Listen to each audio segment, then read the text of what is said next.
Pengertian klasifikasi materi. Klasifikasi materi adalah pengelompokan materi berdasarkan karakteristik yang dapat diamati. Materi merupakan sesuatu yang mempunyai massa dan dapat menempati ruang. Berdasarkan wujudnya, materi dapat diklasifikasikan menjadi zat padat, cair, dan gas. Ciri-ciri zat padat. Zat padat mempunyai bentuk dan volume tertentu. Jarak antar partikel zat padat sangat rapat, dan partikel-partikel zat padat tidak dapat bergerak bebas. Zat padat contohnya seperti batu, kayu, dan besi. Ciri-ciri zat cair. Zat cair memiliki ciri-ciri yaitu mempunyai volume tertentu tetapi tidak mempunyai bentuk yang tetap, bergantung pada media yang digunakan. Jarak antar partikel zat lebih renggang, partikel-partikel zat cair dapat bergerak bebas namun terbatas. Contoh zat cair seperti air dan minyak. Ciri-ciri zat gas, bentuknya berubah-ubah dikarenakan partikel-partikel pada zat berjauhan, tersusun tidak teratur, daya tarik antar partikel sangat lemah, volumenya berubah-ubah dikarenakan partikel pada zat gas dapat bergerak bebas meninggalkan kelompoknya. Zat gas contohnya seperti oksigen dan karbon dioksida.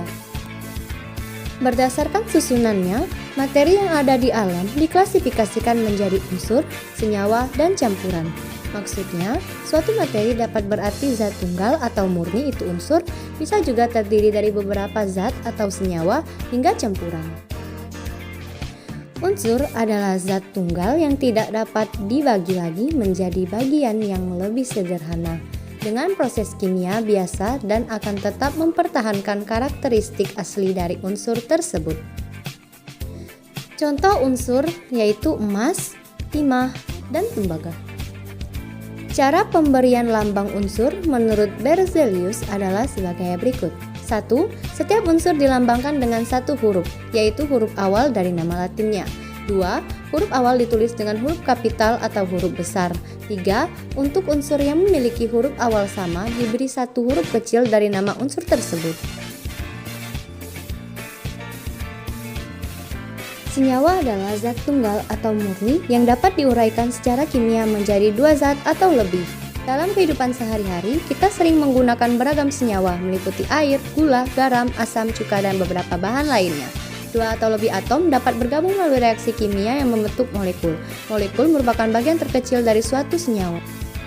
Contoh pembentukan senyawa meliputi air memiliki rumus H2O, dapat diuraikan menjadi unsur hidrogen H dan oksigen O.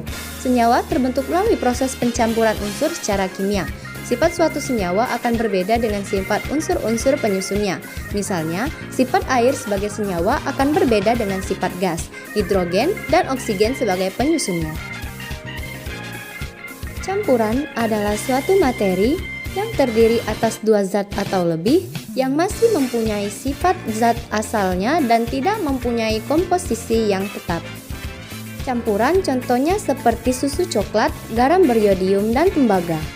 Terdapat dua jenis campuran, yaitu campuran homogen dan heterogen. Campuran homogen adalah campuran yang tidak dapat dibedakan zat-zat yang tercampur di dalamnya. Larutan gula, larutan garam, dan sirup merupakan contoh campuran homogen. Hal itu berbeda dengan campuran heterogen, seperti air dan pasir yang masih dapat dibedakan keduanya.